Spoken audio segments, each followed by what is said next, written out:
This is cat scratch damage on a genuine leather ottoman, and the sandpaper superglue method is exceptional as well as very fast and easy for repairing this. We're going to start with some superglue and a toothpick and some various grits of sandpaper. I like 320 to start. You can also work with some 500 later when you need to polish. And I like to have a piece of cardboard or something to put your glue on in case you get messy. So put a nice little blob there. Have a paper towel handy. And grab a little bead, tiny amount. The key is to work with small amounts. And find the flaps. Anywhere you've got a little flap like this one, tack him down.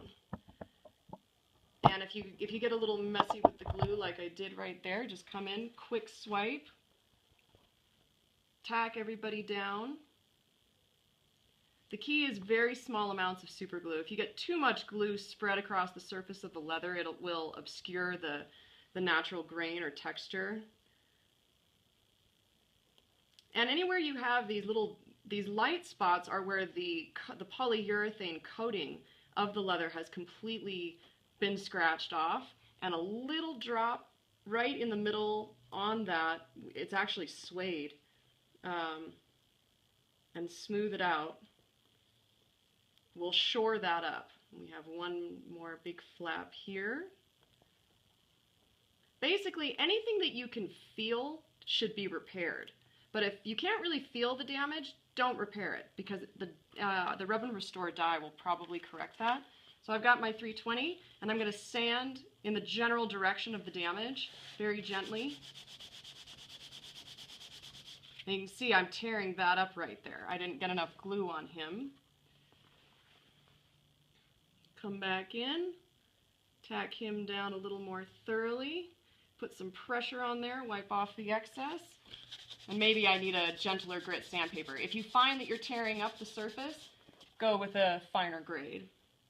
So this feels a lot better, a little rough here still, but that may be all you need. If it ain't broke, don't fix it. So I'm going to bring in my Rub and Restore dye, put on a glove to preserve my really nice manicure. And I've already got a damp sponge handy.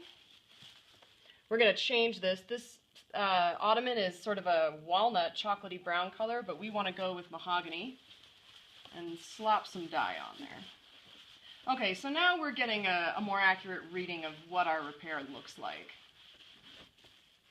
Allow this to dry.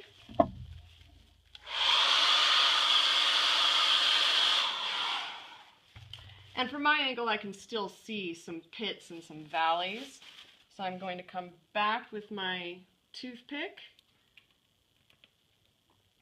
And I think I'm going to work with the 500 grit this time, because it's gentler. And I'm just going to put some little tiny blobs. And this is where your paper towel is handy too, to just kind of pat it all out and texturize it. So that's what I'm going to do, is very gently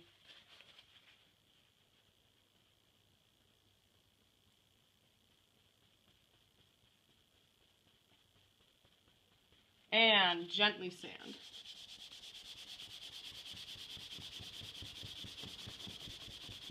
Actually, I wasn't sanding that gently. Oh, but that feels lovely. Okay, come over to these guys now. These guys were too deep as well. And now I'm just loading it on. But I'm going to end up taking most of it off with the paper towel. Or at least spreading it out, feathering it so it looks really nice when the dust from the leather catalyzes it, and it won't look any worse than just a natural cattle scar.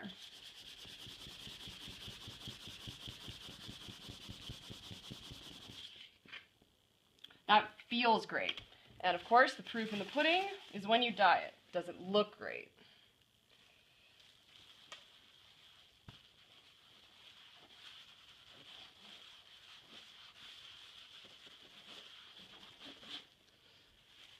And drying.